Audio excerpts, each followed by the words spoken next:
Hi everybody, I'm Tim Hankwich, Music Director of Orchestra Iowa, and what a homecoming we have in store for you.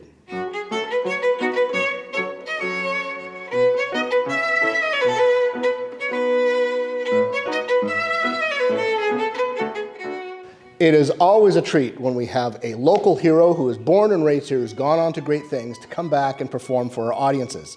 And for those of you who know Connor Hannock, he's gone on to great things, performing with the New York Philharmonic and the San Francisco Symphony and many, many others. He has garnered a reputation of championing new music and newer styles of music, which is why during COVID we were talking about this season, and I really wanted to have him come home and play Bartok's Third Piano Concerto. We chose the Third Piano Concerto because it was the last piece that Bartok wrote before he died. And in most cases, the great composers have the most important things to say towards the end of their careers. What makes Bartok's music so unique is that he was looking to the past to find his voice for the future.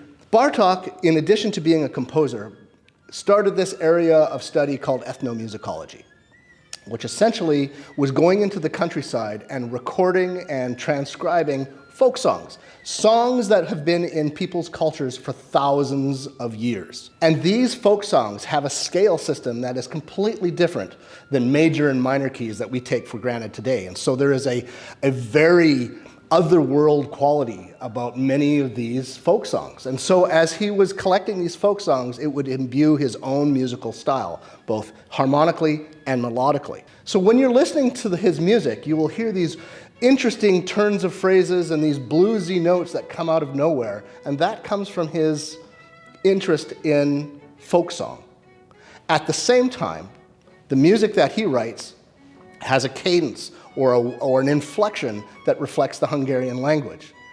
Rhythms like yata, yata, yata, yata have feeling of Hungarian speech. And so the reason why he's so revered in his homeland is that his music is imbued with Hungarian folk song that has been in the bedrock and in their cultural DNA for thousands of years, and also mimics the style and cadence of the Hungarian language. Bookending the piano concerto, we have the music of Debussy and the music of Beethoven. Now, what do they have in common? Well, at their most basic, they all share a similar size of orchestra, and they're all chamber-like intimate pieces. Other than that, they are worlds apart, of course. Debussy and Bartok were contemporaries of each other, but while Bartok was transfixed with this idea of folk song and imbuing language into the music, Debussy was experimenting with color and impressionism and the idea of symbolist poetry into his music.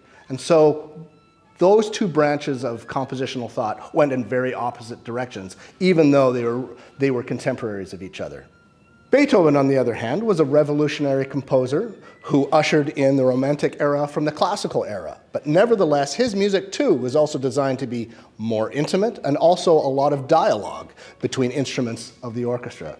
And so, as a result, it makes a great pairing with the Bartok. These are sort of the thought process that goes through our artistic committee's minds and my mind as well as we put these programs together, and I hope you will enjoy them. Don't miss our concert on October 11th and 12th and hear one of the great American pianists, Connor Hannock, our very own artist from Iowa City.